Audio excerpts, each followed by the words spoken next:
Hey guys, welcome to today's video. I'm going to be talking about the merits of buying gray market versus buying from authorized retailers.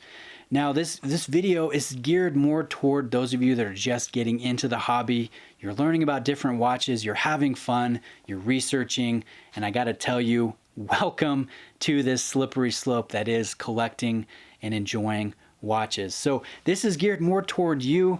Those of you that are savvy watch veterans, watch buying veterans, a lot of this isn't new material, but feel free to chime in the comment section with your experiences and your opinions.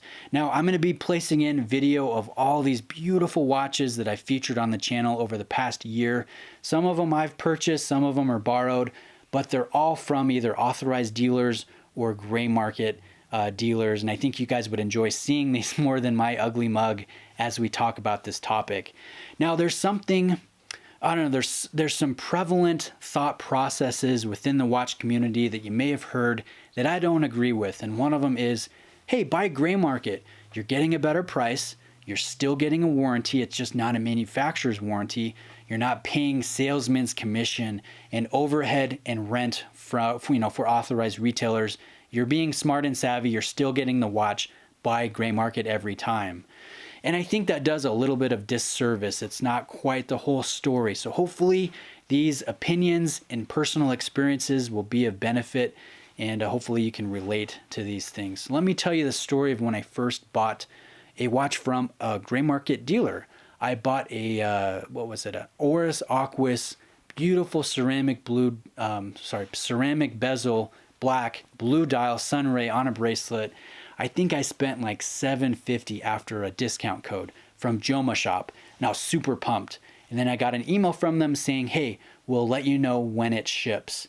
And I kept waiting and waiting. And after 2.5 weeks, I ended up canceling the transaction because a lot of gray market dealers, they don't actually have the watches in hand. They just take your money and then they go try to track them down. They use their contacts, their dealers that are always buying and selling from them.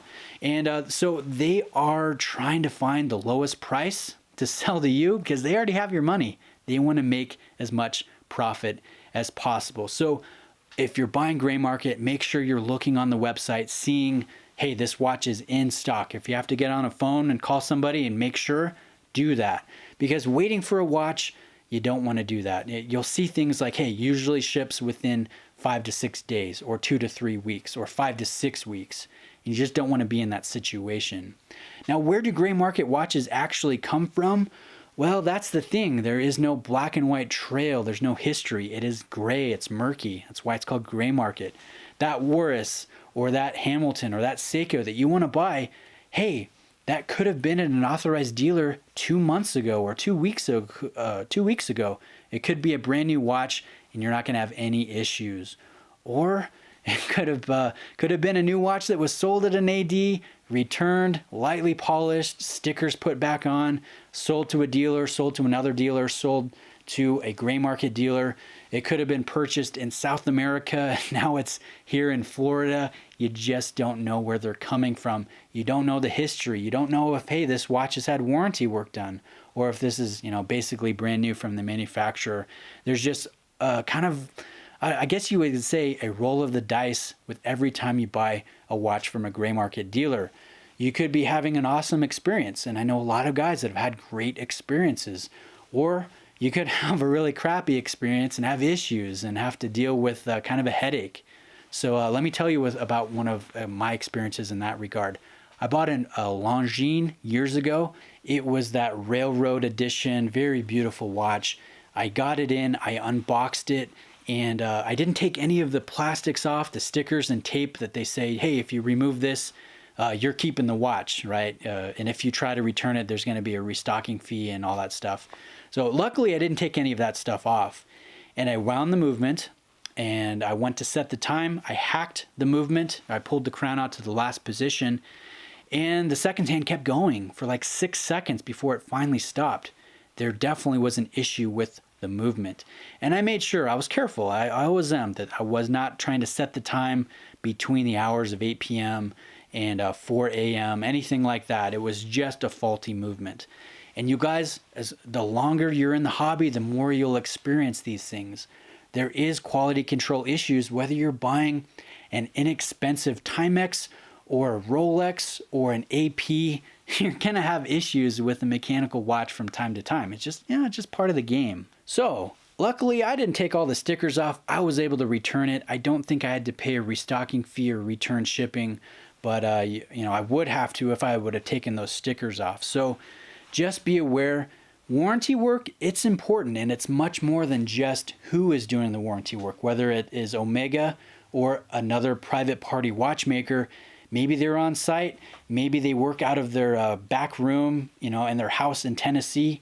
It does matter. And that's why I would say it's probably fine if you're buying a common Solita movement in an Oris from a gray market dealer, where if something does go wrong, sure, you could send it to whoever watchmaker that gray market uses, or you could take it to your local watchmaker who for maybe, $50, $150, $300, depending on what is needed, can make that repair for you. So I think if it's a more inexpensive watch with a common movement, a lot of people can get the parts and do the work, I don't think it's a big deal.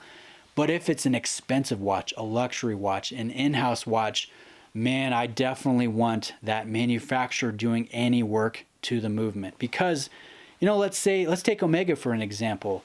They're coming out with new coaxial calibers pretty frequently, and they're always doing trainings. You got to keep up to date with how much oil you're using. It used to be a lot, then none, then a little bit. There's a bunch of nuances that go into properly servicing a watch. So you want to make sure your watchmaker is on top of all the latest trainings and certifications and can get the authorized parts. Brands like Rolex are very picky on who they give their parts accounts to. There used to be tons of them like 15 years ago in the United States. Then Rolex really started cracking down on, hey, what tools you need, what machines you use. They would say, if you want to have our parts account, you need to have so many square footage in your space. You need to have this machine and this machine and this machine and this machine. You need to submit to these different inspections. They're very, very picky about who does their work and if it's done the Rolex way. And some of these machines cost thousands and thousands of dollars. You may have a great pressure tester now, but hey, Rolex says you need this exact model, and those things change. Hey, guess what? You might have had this specific machine that they wanted you to have, and then they changed it and they say, now you need to buy this one. You got to do that if you're going to keep your parts account.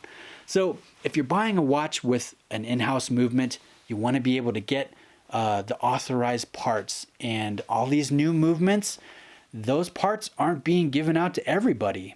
And I don't know who does the warranty work for Joma Shop or luxury watches or whatever the gray market dealer is. I don't know who's doing that work. It could be that they have a Rolex parts account, or they've been up to date on all the Swatch trainings, or maybe it's someone that works out of a back room in an apartment in New York. You just don't know. And so when it's a luxury watch, you want to have the peace of mind. You want it done properly, done right the first time. So that's why I'm a big advocate, at least with luxury watches, of buying from authorized avenues and not gray market. Now, when would it be okay to buy gray market? I would say if it's a relatively inexpensive watch, let's say a Bulova Lunar Pilot. Yeah, heck yeah, get that good price and enjoy the watch and trust the luck. Chances are you'll be just fine. You won't have an issue. But one other thing that's important, do your research. A lot of times with like a Seiko or a Hamilton, you can get that watch for almost gray market pricing from an authorized retailer. You'd be surprised if you did some homework. So always do your homework. It depends on the watch. It depends on the movement. It depends on the time of year and the popularity, but do your research. Sometimes I think it's just fine buying gray market, but just realize it is always a roll of the dice. And if you're going to buy a luxury watch, you're going to buy an in-house Seamaster, you're going to buy a Speedmaster, you're going to buy a Rolex or a Tudor with an in-house movement, definitely go with the authorized retailer. Now, there's one final thought that I think is important to mention, and that is building a relationship. I think that's very important in this day when the economy is up. Watch sales are up from affordable brands to luxury brands. We're having more consumer choice. It's important to build a relationship and a purchase history with your local authorized retailer. If you want that Hulk, you want that LV sub, if you've been buying watches on gray market, you're not going to be anywhere close to the top of the line or list for that watch. But let's say, hey, you've bought your tutor, you bought your wife some jewelry, some earrings, and you have a purchase history with your AD, then you're going to be near the top of the list when that LV sub comes in. Your sales associate can text you and say, hey, I got the watch. Do you want to buy it?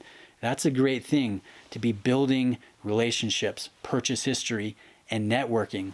Let's say I want a glass Huta and my AD doesn't carry a glass Huta. Guess what? Those ADs, they network with each other across state lines. So my guy might have an AD friend, let's say in Oregon, that can get me that glass Huta that I really like, and I can get a good price. I can get that warranty and all that stuff we talked about. It does pay to network, and it's fun. You know, I can go in. I don't necessarily have to buy a watch every time, but I can go in, try on watches, talk watches, bring the guys working there some chocolates or something, some donuts, and just have a good time. Because again, this hobby, it's fun, and you want to have fun when you're doing it. And remember, the guys that are working authorized dealers, they're watch fans too in many aspects, and they enjoy talking with you, getting to know your watch collection, your preferences. It does pay to network and build relationships. So anyways, guys, that's my little ramble on gray market versus authorized retailers. Hopefully you found it enjoyable. Let me know if you have any specific questions. I'd be glad to try and help. Thanks for watching, and we'll see you in the next one.